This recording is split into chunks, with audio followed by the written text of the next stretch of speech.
समय समय बलवान है नहीं पुरुष बलवान, काबे अर्जुन लूटियो वही धनुष वही बाण।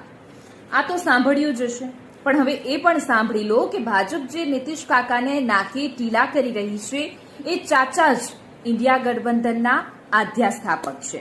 અને આ નીતિશ અત્યાર સુધી 4 વખત પાર્ટી બદલી ચૂક્યા છે અને બીજા છે તેલુગુ દેશમ પાર્ટીના નેતા અને અત્યાર સુધીમાં અનેક વાર રાજકીય નાતરા કરી ચૂકેલા ચંદ્રબાબુ નાયડુની પણ મથરાવટી મેલી જ છે.